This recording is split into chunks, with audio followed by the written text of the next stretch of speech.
had a panel discussion and they're part of it.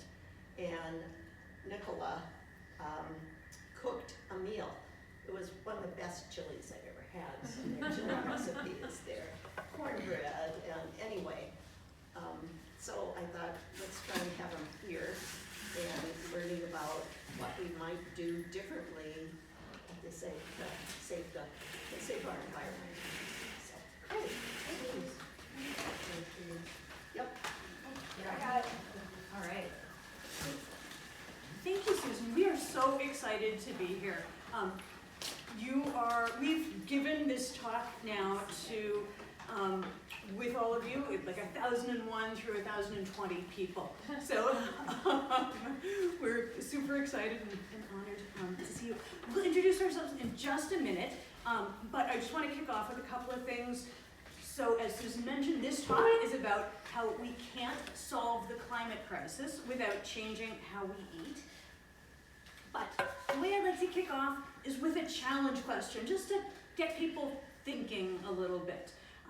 So if you were to weigh all of the mammals on the planet, what percentage of their weight would belong to wild mammals? Any guesses? 20%. 20%, right? That seems like a good guess. 40. 40%? Whales. Whales are big. They weigh a lot. Right? Yeah. So, unfortunately, the answer is just 4%. So humans make up about 1/3 of all of the mammal mass on the planet, and our livestock makes up almost 2/3. So that leaves just 4% for wild mammals. But you're absolutely right that the whales weigh a lot. So when you cut out the ocean mammals, we're down to just 2% of all land mammals being wild. And it's a similar story for birds. Over 70% of all the avian biomass on the planet is farmed poultry. So it's our meat and dairy habit that is gobbling up land, causing the extinction of wild animals, contributing to climate change, and squandering resources. In the US, half of all of our land is dedicated to animal agriculture. It's our food habits that are a major contributor to climate change and species extinction. So, a little bit about us. My name is Anna Larson. I live in Minneapolis. I'm a member of multiple climate organizations. I'm also the mom of 2 teenagers, and I work in the business world. And I'm also an animal lover. And ever since I was 13, I've been a vegetarian. And about 15 years ago, I became completely plant-based, which means I stopped eating dairy and eggs as well. And since then, I started doing research on our food system and its impact on the world that we live in. And I was shocked by what I learned, because I was thinking, I'm an environmentalist, I care about the climate. Why didn't I know about these things? So this talk is my way of sharing some of what I've learned. Thanks, Anna. Hi everyone, I'm Nicola Philpott. Thanks to Susan for inviting us to speak today. You can probably tell from my accent that I'm from the UK originally. I moved to New York City 27 years ago to work in scientific research, and then I've gradually made my way further west, and we settled in Eden Prairie about 3 years ago. Nice. I've been a climate activist for about 10 years. And in that time I've taken a lot of climate actions that I'll talk about later. But what I found is one of the cheapest, easiest and most effective climate actions that I've taken is to eat less meat. And it also aligned with my values.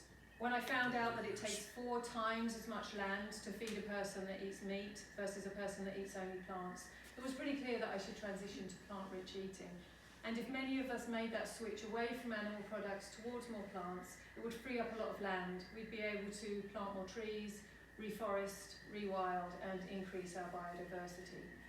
So what we're going to do this afternoon is Anna's going to talk about the connection between what we eat and the climate and environment. And then I'm going to talk about how I transitioned from eating meat every day to eating all plants. Great, thanks, Nicola. So this talk is about fighting climate change, and I'm sure some of you are already doing things to help with that fight. So maybe you're driving an electric vehicle, maybe you shop for clothes at a thrift store, maybe you have an induction stove. Those are all good things, and we need to be doing all of them. And in this talk, we're going to make the case for why you should become a reducitarian. That is, you should eat less animal products, a lot less, to help fight climate change. And we aren't talking about Meatless Monday, because that's not going to cut it. So you may have heard of a British medical journal called The Lancet. It's the equivalent of the Journal of the American Medical Association. It's a respected, thoroughly peer-reviewed medical journal. And several years ago, they commissioned a report to determine how humans should be eating for healthy bodies, because they're a medical journal, and a healthy planet. And that's called the Eat Lancet Report. And what they determined is that Americans are eating over 6 times our fair share of meat for a healthy planet. So that's why I say that Meatless Mondays won't cut it. And instead we'll have to flip it to Meat Eat Monday and only eat meat one day a week. So you don't have to change your life and become vegan. Reducing your meat and dairy consumption and leaving the occasional animal-based food in your diet is a huge help. So I'm not trying to take away your bacon or your cheese Danish or whatever it is that you really love. All I'm saying is keep the animal foods that you really love in your diet and try swapping out the ones that you're just eating out of habit. Treat meat as a treat. So maybe that chicken breast on your salad that you don't really think about, you just always order it that way, try it with chickpeas instead. So now let's start by talking about the climate impact of our diet. So that is its greenhouse gas impact. So while we have rightly focused the climate fight on reducing fossil fuel use, it turns out that fossil fuels are only 2/3 of our problem. That still leaves 1/3 that's caused by how we eat. And I only learned this recently, and it really surprised me, so let me say that again. 1/3 of climate change is caused by what we eat. So within that 1/3, more than half of that is caused by animal agriculture. So it's really important, and it makes a big impact if we do cut back on our use of animal foods. So curbing fossil fuel use without changing how we eat just won't get us to where we need to be. All right, so it's time for another challenge question. If you compare the amount of carbon dioxide released for each pound used, how carbon intensive is a pound of coal compared to a pound of beef? Does anybody want to guess? And you're not Probably meat. Sorry, what's that? Probably the meat. Meat is worse, yeah, beef is worse. Yeah, how much worse? Is it about the same? Is it a percentage number? Is it just a number? I mean, what is the 5 answer? times as much. Okay. Yeah, something like that. Yeah. Well, it turns out a pound 40 of times, beef wow. is 40 times worse than burning a pound of coal. And it's not just about beef. A pound of shrimp costs us 10 times as much carbon as coal. And cheese is 9 times, and pork and chicken are 4 or 5 times. So can you imagine that? Your family's chicken dinner, which feels pretty clean and virtuous, it's the equivalent of burning 5 or 10 pounds of dirty coal. And by comparison, a pound of dried peas, which is another great protein source, produces just 1/3 the emissions of coal. So if you're taking steps to reduce your personal carbon footprint, eating much less meat and dairy should be high on your list of actions. So please reduce your flights and switch to an electric vehicle if it's in your budget. And for goodness sake, eat fewer animal products. And another point worth remembering is that if you live with other people, switching your whole household to reducitarian will have 2 or 3 times this impact, and that really adds up. And now let's move on from climate change and carbon dioxide emissions and discuss other ways that animal agriculture is damaging the earth. All right, another question. What percentage of all the grains grown in the US do you think are used for direct human consumption? Any guesses? 10%. Yeah. 60. 60%. 5%. 5%. See, we just don't know. Nobody talks about things like this. Well, the first guess was right. It is just about 10% of all the grains that we grow in the US that are actually eaten by people. Most of the grains we grow are used for animal feed. So those amber waves of grain, I they're didn't for understand the question. government-subsidized chicken feed. If we stopped eating so many animals, we could grow a lot less grain and be able to return that excess farmland to nature. And natural land can sequester far more carbon than intensely farmed land. And goodness knows we need to be sequestering carbon. And then on top of this, the monocultures and associated chemicals used to cultivate the enormous amounts of animal feed we need are hurting our planet in other ways. So among other things, it's leading to a decline in our insect populations. So since 1990, our insect levels have declined 70%.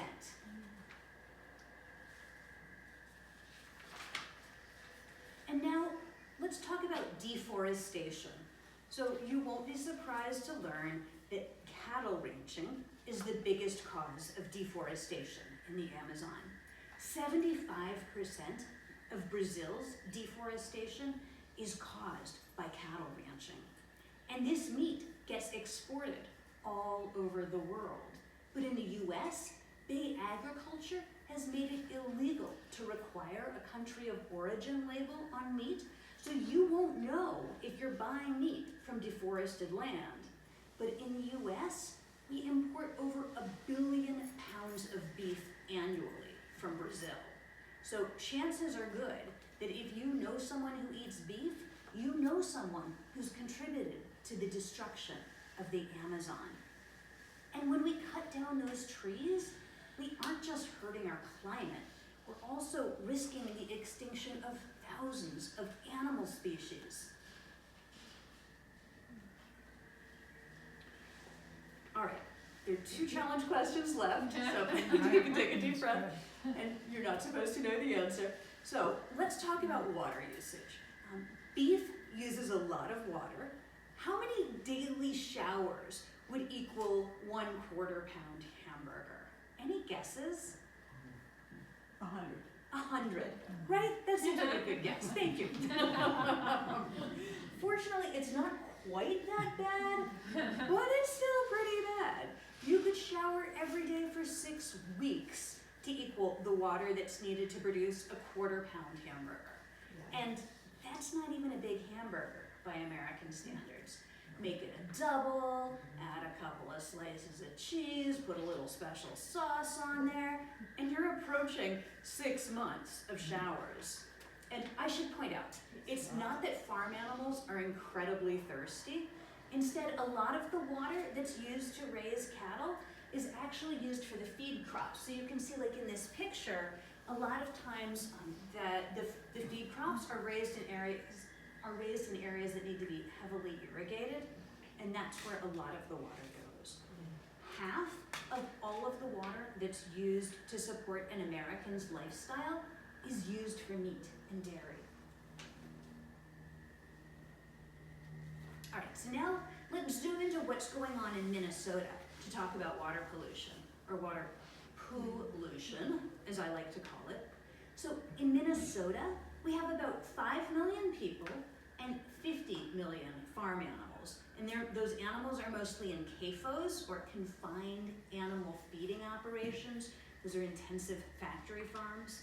So we have 2 million cattle and 9 million pigs and lots of chickens and turkeys.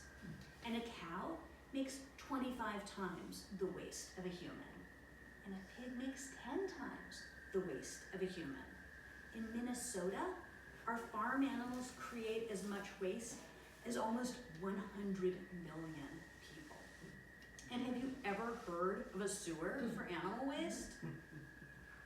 No, that's not a thing. Instead, that waste gets stored in lagoons, like the purple ponds in this picture, and then it gets sprayed on nearby farm fields. But the land can't absorb such an intense amount of nutrients, and the excess ends up running off into rivers and streams, and also going below ground and polluting the water table. So here in Minnesota, the scale of factory farms is such that within a 2-mile radius of some historic family farms, as much waste is produced by the confined farm animals as all the people in St. Paul. So, and that's just in a 2-mile radius of some family farms. And all of that animal waste, it's disposed of without sewers and treatment plants. And it's, yeah. I was just reading, I can't remember where, but they're wanting a permit to have 18,000 more dairy cows. Right. And they already got like 8,000 or something, but they want to increase it. that Yeah, much. in western Minnesota. Yeah, so that's the equivalent of St. Paul. I've done the math already. That's the equivalent of all the people in St. Paul, like all of their excrement just on this farm and without a sewer. It's, yes, it should not be allowed. And it's not just Minnesota. So in Iowa, 2/3 of the lakes and streams and rivers are impaired from all of this animal waste. So in some lakes in Iowa, you can't go kayaking because the water splashing on your arms causes skin infections. And then I just learned this recently. Iowa has the 2nd highest rate of cancer of all the states in the US. And everything seems to be pointing to the excess nitrogen because that comes from all of the factory farms and the intensive farming that then needs to happen to support the factory farms. So all of this nitrogen ends up building up in their drinking water, and then it aggravates the cancer. And then moving on to Michigan, one family realized that the factory farms within just a 3-mile radius of where they were living produced as much waste in a day as the city of Chicago. And so those are just some of our neighboring states, but this is happening all across the US. All right, so this is the last challenge question. And we're gonna move from land animals to sea animals. So we are emptying our oceans at an alarming rate. What portion of large ocean fish do we have today compared to 100 years ago? Any guesses? 2%? 2%. Yeah, that seems like a good guess, right? Thankfully, things aren't that dire, but they're still pretty bad. So we have just 1/3 of the large ocean fish today that we had 100 years ago. And if you're thinking, oh, 1/3, that's not so bad. I want you to imagine being in a stadium you're at a show, it's sold out, and it's vibrant and lively, every seat is taken, and then 2/3 of the people disappear. So now your nearest neighbor is 3 seats down, and that's a pretty sad and lonely place to be. That is the state of our oceans today. There's also the issue of ocean pollution, and you've probably heard of the Great Pacific Garbage Patch. 80% of all the stuff that makes up that Great Pacific Garbage Patch is made up of commercial fishing gear and other stuff from aquaculture as well. So the point is, you can't avoid damaging the earth by switching your protein consumption from land animals to sea animals. So there you have it. We've made our case for why you need to eat a lot less animal-based food. I have not seen a single credible climate scientist who says, yeah, we can keep eating as much meat as we always have. The earth can handle it. That study doesn't exist. And I hope you're now thinking about changes that you can make to your own diet to make it more earth-friendly. And if you're like many people, this feels like a big ask. You might be wondering if you can negotiate this a little bit. You know, how about if I just... So, let's go into that. What if I just eat grass-fed meat and dairy? I need to tell you, there just isn't enough land on the planet to feed our current appetite for meat and dairy if this is how we raise it. If all American beef were raised using grass-fed methods, it would take more land than we have in the entire United States. And that's just for beef. The math for switching to regenerative farming, but not changing the quantity we eat, just doesn't work out. And I should say, regenerative agriculture does hold some promise for sequestering carbon, but, and this is a big but, the animals raised on the typical regenerative farm actually produce more climate warming gases than that farm sequesters. So those farms are a net negative from a climate perspective. Project Drawdown has said that restoring ecosystems and rewilding land has a much larger carbon storage potential than regenerative agriculture. So when you eat meat, please do get it from a regenerative farm, but make sure you reduce your animal product consumption by a lot. Please understand that eating regeneratively farmed or grass-fed meat and dairy doesn't give you a free pass to keep eating animal products at the rate that Americans are accustomed to. What about if I go vegetarian? Eliminating meat but keeping dairy in the picture certainly helps. But remember, the cows are a big emitter of methane. In Minnesota, for example, 90% of our methane emissions come from cattle. And when we're looking at, and Nicola and I were just looking at this over the weekend, when we look at the data of how Minnesota is doing on greenhouse gas emissions, it's our dairy industry that's causing our state's emissions to go up. So while our energy generation is getting cleaner, unfortunately we've now got more animals grazing and belching more, so it's a net negative. Plus, there are the water and poop issues that we've already discussed. It takes 630 gallons of water to produce 1 gallon of milk. And to help you picture that, imagine the Fauché Tower in downtown Minneapolis. And I know it's not a super tall skyscraper by today's standards, but still, you wouldn't want to have to climb up all those stairs to the top. So 631 gallon jugs of water stacked one on top of the other would be far taller than the Fauché Tower. That is how much water is needed to produce just 1 gallon of milk. So if your morning just wouldn't be complete without a little cream in your coffee, don't sweat that little bit of dairy. But just understand that cutting out meat but adding in more cheese and yogurt is of limited climate benefit. So it's important to remember, eating fewer animal products doesn't have to be all or nothing. Going reducitarian is just fine. So many respected scientists have published studies saying that we're eating way too much meat and dairy for a healthy planet. We all need to cut back on our animal product consumption, way more than just meatless Monday. Instead, we need to shoot for meaty Mondays, 1 day a week of eating meat. And now I'll hand over to Nicola, who will lead a discussion about how you can start eating more plants. Thank you, Anna.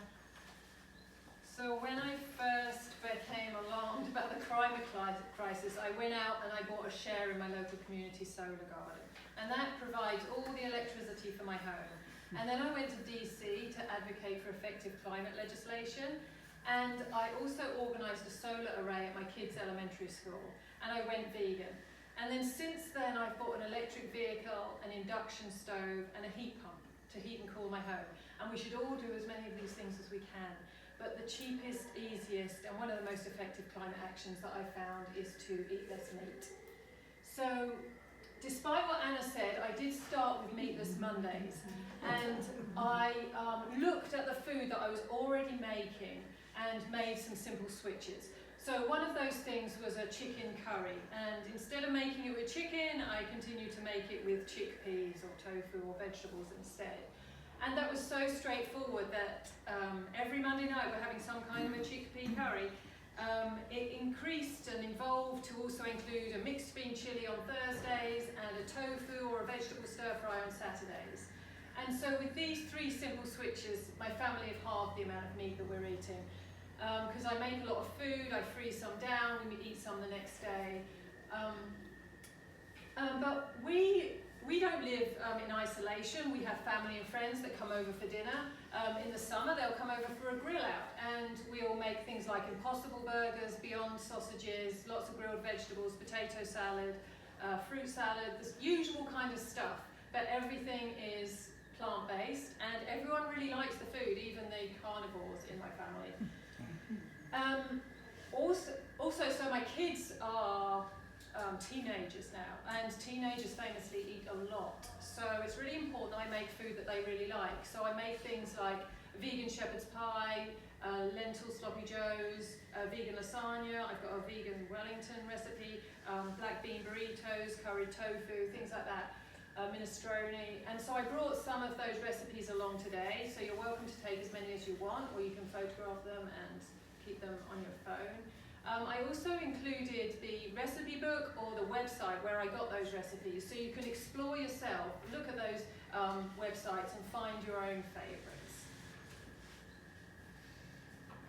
So having said that, initially I made some simple switches to eat less meat and increase the plants in our diet. It's really worth looking at what vegan chefs are doing, because they have magical ways of making things tasty and delicious. And so these are some of my favourite and Anna's favourite cookbooks. I found it useful to, instead of thinking about meat as the centrepiece of the meal and vegetables as kind of secondary around that centrepiece, like a meat and potatoes meal, I make lots of food from around the world. So lots of stews and casseroles and stir fries, curries, pasta bakes, things like that. These kind of one-pot meals.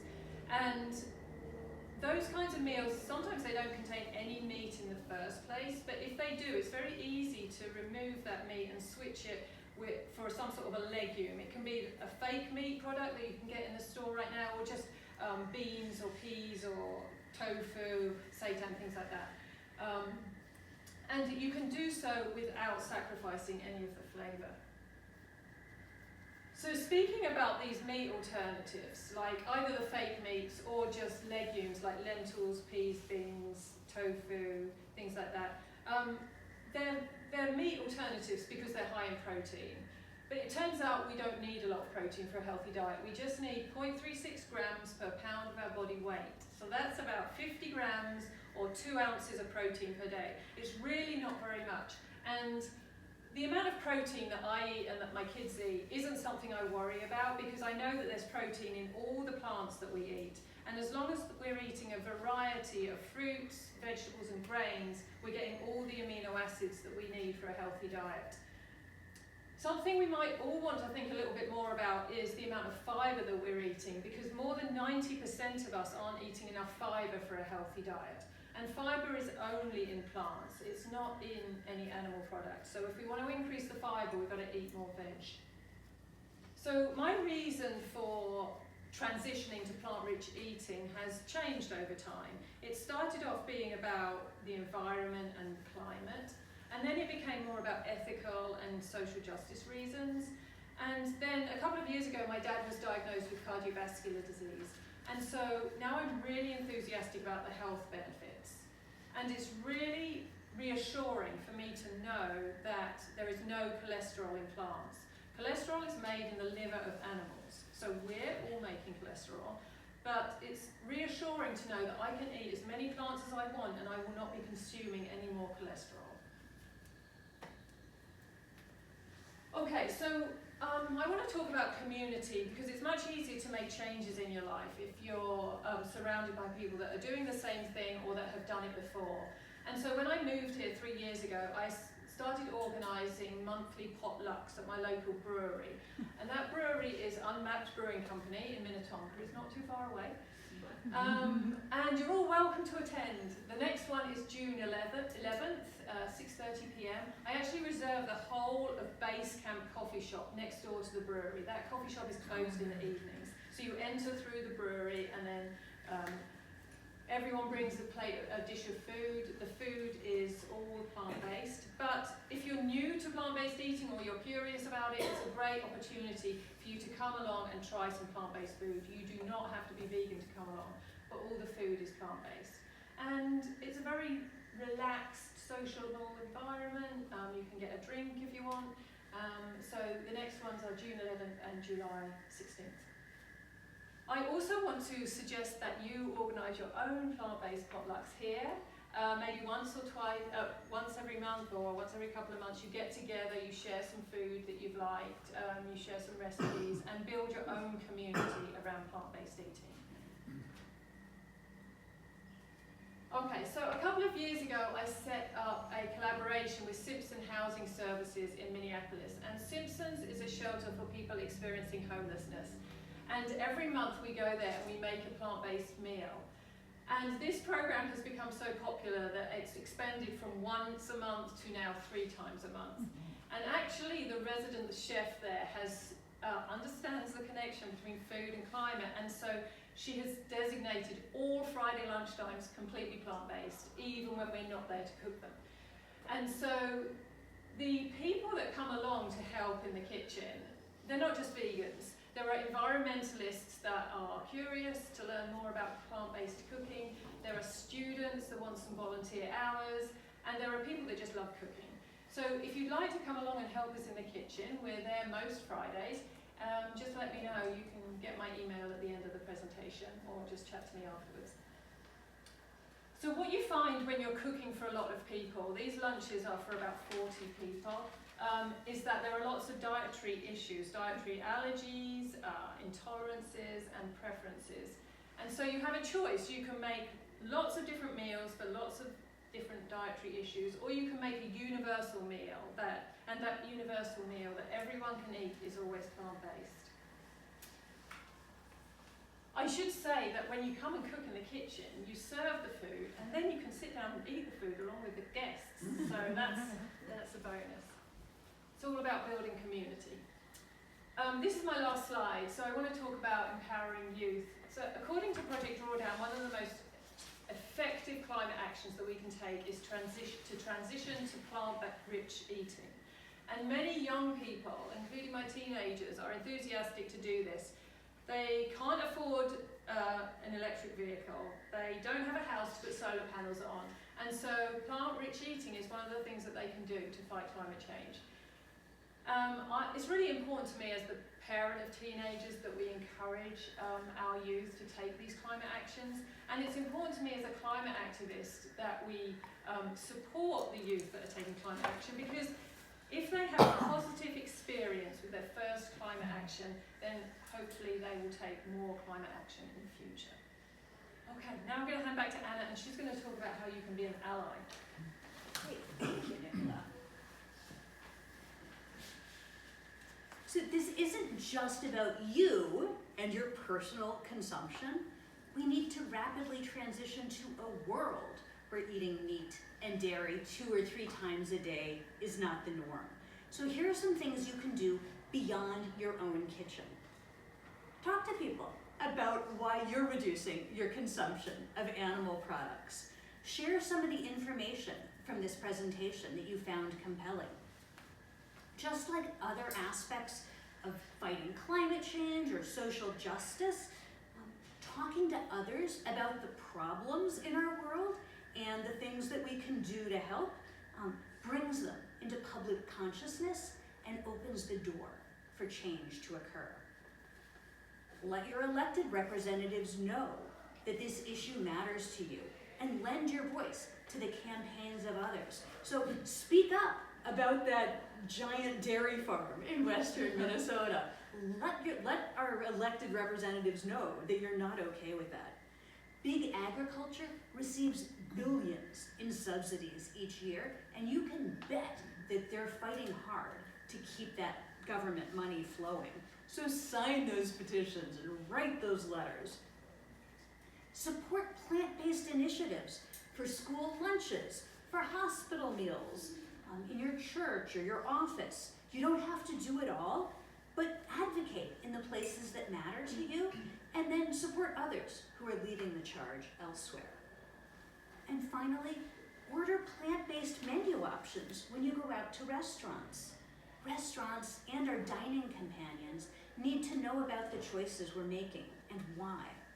And a nice thing you may discover is that many people you already know may be making these changes too. There are many reasons to switch to a plant-rich diet. Planetary health, your own personal health, and the ethics of how farm animals and farm workers are treated. And these are just a few suggestions to get you started if you are interested in learning more. Eating more plants is not controversial. There is not a doctor in the world who will tell you that you can eat too many plants. And there's not an environmentalist in the world who will tell you that we're growing too many plants for human consumption. That's not a thing.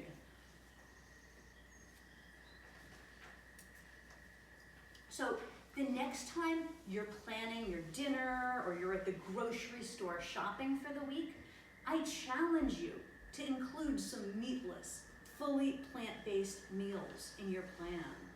Start with a single step, but start. So now, we'd like to hear from you. What questions do you have for us? Maybe health, maybe climate, or maybe share your own, what you're already doing. We'd love to hear about that too. Yeah. You use the term induction stove. Yes. Clarify what by it is a standard electric stove an induction stove? What a great question. No, it's not. Do you want to take this You on? can You've go got to a the big one. I TIFs just and don't go know. see, the TIFs have an induction stove. You okay. know, we'll come. We do. And they do too. Oh, good. So some of you already Some, know. yeah, some You can people have the demonstrate because choices. it boils water in seconds, doesn't it? And you have to have iron In the pots. pots Yes, to. Yeah, Right, it sounds like you originally want to say. Well, I think people with pacemakers can't have an induction. I wanted to get one. Oh, I don't have a pacemaker or anything, but that's something to consider too. Because we had a friend that had a pacemaker and they had to change out their everything. Huh. I've never heard They of had that. an induction oven and they were trying to give it to us and it didn't fit in our kitchen, unfortunately. Oh my goodness. I mean, I don't know that. maybe that's changing, but, yeah, I wanted one, because people I know that have them love them. Yes, I love one. Still haven't said what an induction Does it just stove use is. less energy? It per uses less heat energy. transfer? Yes. Is that, It's a Yeah. heat It's transfer thing. Yeah, well, Look it up. I'll just back up for a second. So first of all, it lets you get away from fossil fuels. So, so you're not cooking with gas, you're cooking with electricity. Right. But then it's far more efficient than the Electric. than like the standard electric with the Yeah. coils that heat up, Yeah. just because you're not wasting all that electricity from the resistance that heats up the coils. Instead, you're transferring the energy directly into the water or the And even more of the heating, of the cooling down. Yes. because that's a huge deal with the induction, is the cooling down, to my understanding. Yeah, no, that's So, exactly yeah. right, yeah. But in terms of percent, I don't know, but I'm pretty sure Google could tell you. So I wanted to speak to the school lunches, because I've been an old lunch lady for a long time. Yeah. And we have a lot of the old lunch ladies, and this is just not something I think that older people always know and understand. So we had started several years ago, we do a limited time offer once a month, and we do one meat-based and one plant-based. And we've been really surprised at the number of kids who not only take and enjoy the plant-based, but tell us stories about the things that they eat at home and the ways that they know plant-based, and the whole Gen Z and Gen Alpha kids that we're feeding in the schools right now are much more in tune with this, which I think is a really good thing. And they must be, some of them seeing that at home, some of them seeing that it's a big thing on TikTok and on. So I love hearing the stories from the kids when we serve the plant-based and how they know about it. And I think it's helping some of our staff, our older staff, to understand, because we got a lot of pushback at the beginning. Oh, the kids won't eat that. And we said, let's give it a try like we always do, and they've been very surprised. What school is this? Oh, any schools. I mean, we have schools in 20 states. Oh, And so I work with the management company, and so we have hundreds of schools. yeah. And we're feeding, and I mean, in school lunches, if we can do a little bit of this in school lunches, there are more school lunches than there are of all fast food meals combined. It's a huge audience to be able to target. So, That's really great to hear. Wow. so that may be something like with you guys too, to be able to influence in some ways, because Yes. these are kids that are learning and growing, and that they can take in some of this information too. Yeah, and the message that I'm hearing too is that kids are very accepting of it. Yeah. Like they already know. They this. know it, yeah. That's great. I love that story. I just wanted to promote that last Friday of this month is another Great Bowl luncheon. Very So, exciting. there's- Yeah. Doing that. Yeah, there's so much. It's so easy to eat plant-based if you're having a grain bowl. So I brought along this magazine, Minnesota Veg Living. It's the current issue. Anna and I both have articles in this, so you're welcome to take. I think we've already got like three left. So. All right. And then also I made this list of vegan alternatives, because people are always saying, what do you use instead of butter, or what do you use instead of, what plant-based milks do you like? And so I just made my own list of favourites. So that's that, if you want to take one of those. You had it on the slide, but I don't think it was said, one of the alternative milks that we can use in the schools without a special diet request is the soy milk, because it is nutritionally equivalent to cow's milk, which I think people are worried when they go to plant-based milks about losing some of those nutrients that they, think that and that people do need. And you have to get it from different sources. You can get it from plant sources, but a lot of people get it from milk, so the soy is a nice alternative with that. And soy is grown here in Minnesota, so it's local too. So that's kind of good. Yeah, I just wondered what your rebuttal would be to all the current trends in, like cottage cheese sales. Oh, yeah. Off the charts, Yep. and people are just trying. I mean, and there's recommendations for this as you age. For your muscle health and everything, that you supplement your protein. So, what would you say to that? I mean, because you had that statistic of 46 grams of protein. And for can I? older, Yeah, you Yeah. speak. Yeah, so it's true. I think it's true what you're hearing, that as we age, our bodies are less efficient at digesting protein and using it. So we do need to up our protein intake, but it doesn't have to be animal protein. And in fact, there's all kinds of reasons to make it not animal protein. So it's without breaking a sweat, without working too hard and eating weird supplements, you can absolutely eat the right amount of protein, even for our older bodies. And so for sure you can use a protein supplement if you want, but you don't need to. Just habits like sprinkling some hemp seeds on your oatmeal in the morning, or adding an extra scoop of beans or tofu to your grain bowl would be easy ways to just up your protein. Does that And if you wanna fight back some more, I'm happy to. Yeah, I don't know, it just, Yeah. I think people are just going for the cottage cheese, I mean. Yeah. It's not funny. Because that's like, it's not me, but, you know, it's, You're funny. Animal They're rights. making all this Yeah, stuff out of yeah, it. yeah, So, yeah, and kinda, cottage cheese is definitely having a moment. It's, It is having a moment. Yeah. I don't Good or know bad? about the efficiency of I don't think it's good or electric bad, versus it's induction. just like It's not a recipes big with deal. it and Induction is different about things. 10% more efficient. really, only So- that? If you have an electric stove and not an induction, don't feel too bad. Okay.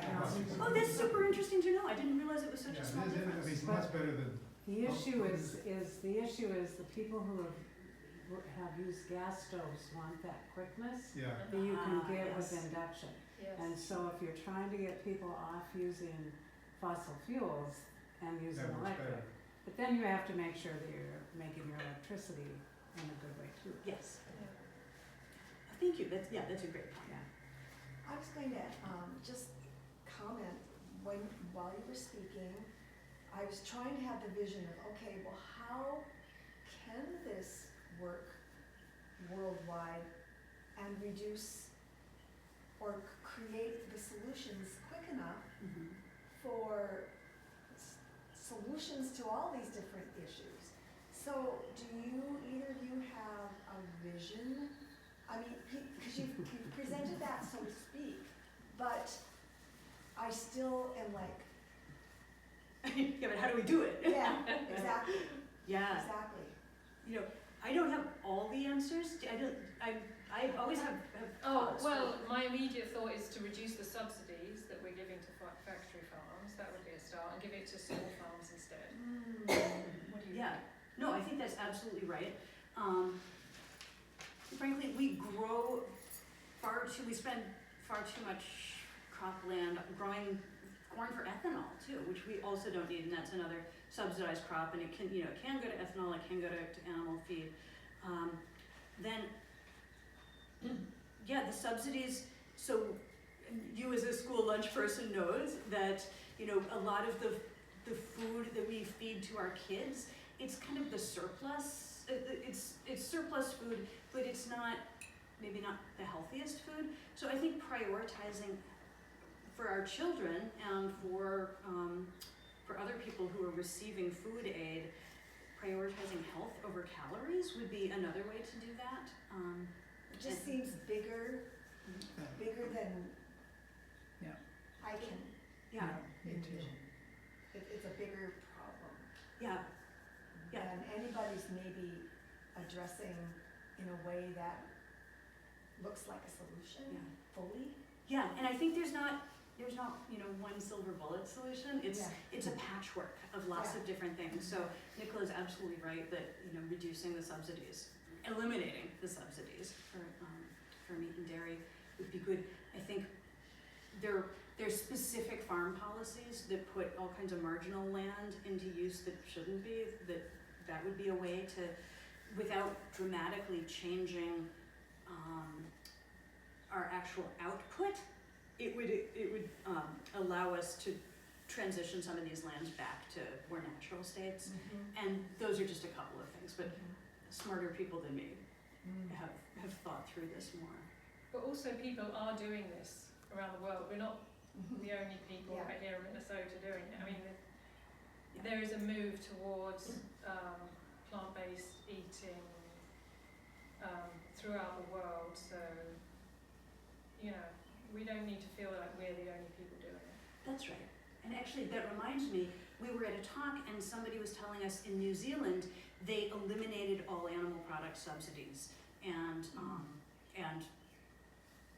it wasn't like a super smooth transition, but they're there now and they're still going. So they've done it. I know that Denmark is working to reduce the number of animals in their country, farm animals Yes, in their Denmark country. has stopped advertising meat products. Okay, Yeah, yeah. so that's a big step. And they're working, and then they're working with farmers too to reduce their herd size. So there's policies that we can look to. Yeah, we don't have to figure it out from scratch. So what do you think about Kennedy flipping the pyramid Oh. and saying eat more meat, in America? So how are we gonna, there's people who are like, oh, no sheep or meat, and then some people, that's,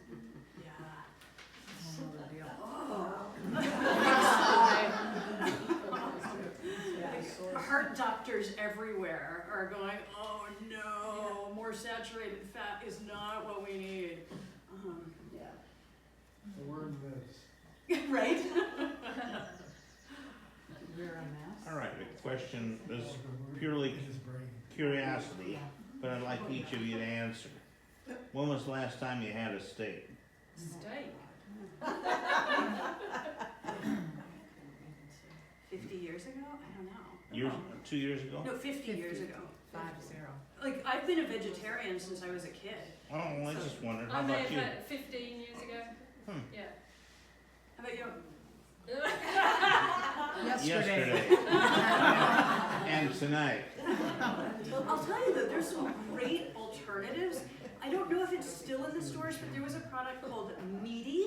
It's made from mycelium, which is mushroom, like it's like a mushroom. It's a fungus, and it's super delicious. Like you wouldn't think it's a steak, but you would think it's a really delicious, satisfying food in its own right that you can slice with a knife. People love the herbivore butcher. Yeah. I mean, how do you feel about that? Some people are opposed to things that are like seem like meat but aren't meat, as opposed to, all just things that are plants. But from a nutritional standpoint, as a dietitian, I'm not a dietitian, but my degree's in dietetics, that getting all the amino acids that you need, and there are plant sources that provide that, but you have to be careful with that as a vegan. I mean, as you guys know, that not all plant sources are complete proteins, and so you could be missing them without soy or tempeh or, I mean, you can get them in chia seeds and hemp seeds, but you have to eat an awful lot. Chia, you can do the puddings and things, but, so I worry about people sometimes understanding that protein sources and having a good variety of protein sources. And I think a lot of those fake meats, if you will, are usually aren't they made with soy and things like that, Soy and pea proteins. and pea sometimes wheat proteins, yeah, Yeah.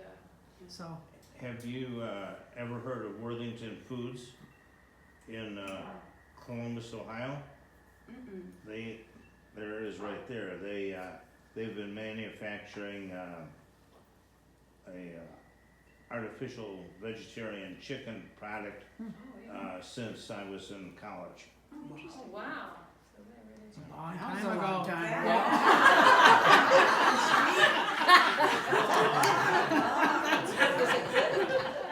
I did not say that. Yeah. So that's Do you know though, Judy, I think none of us are probably gonna go completely vegan or vegetarian. No, I'm not. Those of us that Yeah. eat some meat, so Yeah. I don't know that we'd need to worry about No, that. no. And so, your presentation was really pretty, I kept hoping you'd have something on an upward, because it was a pretty down thing. Yeah, eye-opening, maybe that's a better way to put it. And, and I don't think if we all did it, that we'd make a difference in climate change at all, to tell you the truth. Doesn't mean it's not healthier to do it. And it doesn't mean that you shouldn't be coming and trying to educate everybody little by little. I know that grassroots is how it's done, but it's for you to fight against those big companies is what you're trying to do. And I don't know how we do that. That's a tough one. Yeah. Culture change, it starts. It is, yeah, it is. Well, Michelle Obama sure tried when she did that vegetable garden, Yeah. and then it got mowed over and cemented. But our fruits and vegetables in the schools remain, so we can, Thank God for we that. can be grateful to that. I speak about that every time someone says it in a derogatory way. Brought a lot of goodness into school meals. I just read in the paper today that the budget for this year says that they reduced from 850 million to 111 million the amount of dollars that would be given to farmers to experiment with Yeah. things, which is I think you touched on that, and it isn't being passed in Congress, so at least they're standing up a little bit, but And we should be going above that 850 million, not worrying about going so far below. Yeah, it's It's a tall order. It is a tall order right now. I think, did you Oh, want to well, say? I just was gonna, mention, I remember reading an article in the Star Tribune probably 1 or 2 years ago about this pig farmer in central Minnesota that, I don't know, he changed from hog because of all of the pollution and the complaints about the odors and stuff, to farming mushrooms. Yeah. Did you hear about that? There's an And- organisation called Transfarmation that helps farmers do that. Yeah. Often it's from chicken farms to mushroom farms, Right. because the setup that they have is similar, so it's not, doesn't take a huge Yeah, effort to do but that. he was like thriving, Yeah. and, you know, just really making more money. Yes, I read that too. Read Ebony, different ones. I was just gonna say though, you know, when you mentioned, your source of recipes from around the world, it made me wonder, have you done studies on the proportion It's good of, for us to hear it. this, root cause of causing all of the, you know, carbon emissions and stuff from farming? Would it be like associated with a westernized, cultures? I mean, because India, you know, traditional in India, like 50 years ago, before the boom in their economy, of course they didn't eat beef, most of them, the Hindus, but, you know, basically, vegetarian people anyway, right? And so, isn't most of this pollution coming from, South Us. America with their big beef farms and the US and, Yeah, I'm so- guessing Canada? Yeah, so the greenhouse gases related to animal Right, agriculture, they mainly come from ruminants, so, you know, cows and sheep and goats, and cows are the biggest one. But, so that's kind of the belches, and that's a big part of the climate impact. But then there's all the land that we use to grow the food that we feed to the animals, and that's around the world, you know, that whether you're eating chicken or you're eating pork or you're eating beef, like almost all those animals are not grazing. They're almost all fed grains that have been intensely farmed and then harvested. And so that way of growing is damaging to the planet because it damages the soil, so then the soil releases their carbon. And then adding the fertilizers, making the fertilizers requires it's nitrous oxide, which is a different greenhouse gas, but super potent. And so that's in the fertilizer that is super awful for the climate as well. Melanie, when we were in Indonesia and we went to several different islands, and the first island was the first time I'd seen, and there were a lot of rice paddies, and they talked about how they did it, and then each ensuing island there was a lot of land that was given up to rice paddies. And as we experienced the food in those places, a lot of rice was being eaten, and chickpeas, a lot of chickpeas. So I think you're right that the Western world, I think, has probably gravitated, has added to that, the problem more, yeah. Yeah, so the more meat you have in your diet, the worse it is for the climate. I was just gonna say that the reason I knew to write letters about the big agriculture, the dairy farm thing, is through Sierra Club.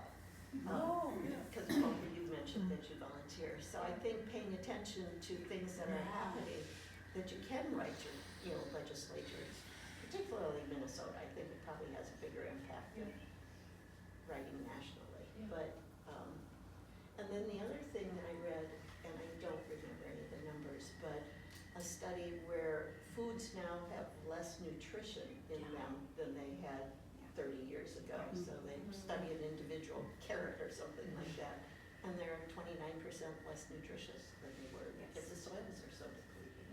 Yeah. Yeah, I don't know the stats, but I've heard similar. I made those numbers up. Yeah, But, yeah. All right, well, thank you Well, thank you all. for coming. Thank you.